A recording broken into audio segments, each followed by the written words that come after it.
Selamat datang kembali di Bayu Sangkaya Channel.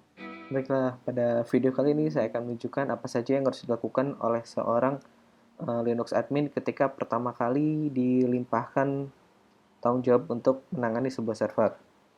Biasanya ketika diberikan tanggung jawab, kita hanya akan diberikan username saja, jadi akun untuk SSH ke dalam server tersebut. Nah, apa saja yang harus dicek? Yang pertama harus dicek adalah versi kernel dan distribusi yang digunakan. Bisa menggunakan perintah uname min a. Dengan perintah uname min a kita bisa melihat versi kernel yang digunakan dan distribusinya. Hanya saja di sini distribusinya hanya distribusi saja tanpa versi. Kalau memang ingin lebih lengkap, kita bisa menggunakan ini. Perintah hostname ctl. Nah, di sini akan terlihat operating system menggunakan Ubuntu versi berapa dengan kernel dan arsitektur. Arsitektur pun sudah ada sebenarnya di uname min a. Hanya jika ingin melihat yang lebih, terutama di versi distribusi.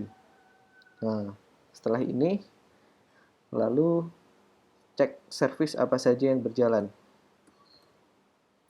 Bisa menggunakan perintah sudo service min status min all, enter. Di situ akan terlihat ada service apa saja yang berjalan. Di sini selain yang memang secara defaultnya Ubuntu, untuk saya sendiri ada SSH yang diinstal ketika instalasi Ubuntu. Nah, lalu kita sudah bisa melihat nih, yang berjalan itu ada SSH. Lalu kita lihat apakah betul port yang dalam kondisi listen yang terbuka hanya SSH saja. Kita bisa melakukan mengecek dengan menggunakan perintah net stat min tlp. Gunakan perintah sudo net stat min tlp. Nah, di situ kita bisa melihat di sini yang memang terbuka portnya sedang kondisinya listen itu adalah SSH. Bisa melihat di situ ada PID dan ada PID atau proses ID-nya. Lalu program name. Berarti betul. Berarti yang berjalan sesuai dengan service yang berjalan. Port yang listening sesuai dengan service yang berjalan. Lalu selanjutnya setelah mengecek service, mengecek listening portnya, selanjutnya cek cron job. Kita bisa mengecek cron job di dua level user, yaitu user biasa yang sekarang kita masuk ataupun di user root. Kalau user root untuk Ubuntu tinggal menggunakan sudo saja, sudo cron tab min l, itu untuk memperlihatkan list cron yang sedang berjalan.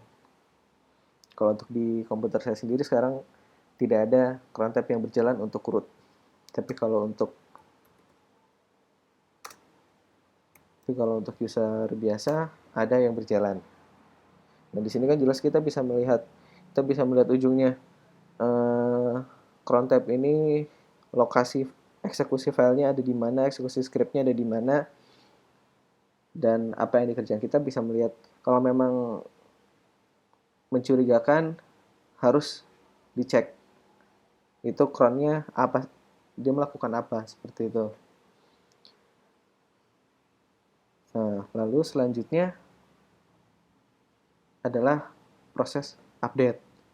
Cek apakah ada update bagi OS kita. Nah, untuk proses updating sendiri, jangan salah, jangan dilakukan ketika memang jam-jam server ini sibuk diakses. Jadi misalkan kita punya server yang digunakan untuk pembelajaran secara elektronik, sibuk diakses oleh mahasiswa, baik mahasiswa maupun dosen, itu mulai pukul 8 hingga pukul 9 misalkan, karena ada yang kuliah malam atau yang mengerjakan tugas.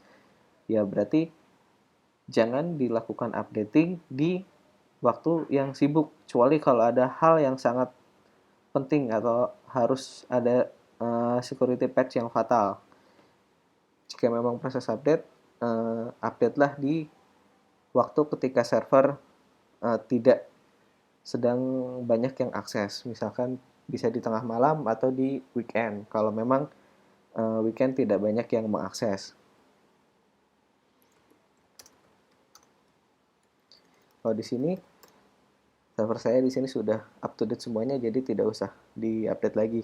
Perintah update sendiri silahkan gunakan sesuai dengan distribusi Linux. Itulah pentingnya kita mengecek distribusi Linux yang ketika pertama kali memegang, mengecek distribusi Linux supaya jelas perintah apa saja yang akan digunakan.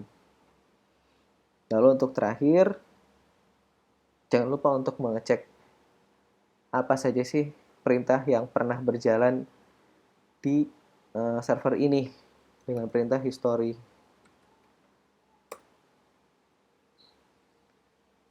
Kita bisa melihat, jangan sampai ada perintah yang dikerjakan oleh, misalkan ada orang yang, ada pihak tidak berkepentingan yang masuk ke dalam sistem kita lalu membuat sebuah cron dan menjalankan sebuah service yang kita tidak ketahui. Itulah pentingnya history. Jadi kita harus bisa melihat.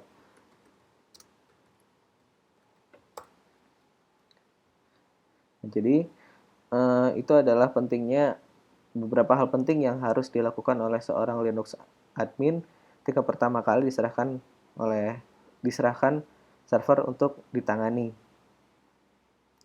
Cek distribusi, lalu cek service yang berjalan, lalu cek port yang dalam kondisinya listen itu sesuai atau tidak dengan service yang berjalan, lalu cek cron, apakah ada cron yang mencurigakan atau tidak, lalu cek history, lalu lakukan update. Baik, itu saja untuk video kali ini. Videonya cukup singkat. Semoga apa yang saya sampaikan bisa bermanfaat bagi Linux admin pemula terutama. Terima kasih.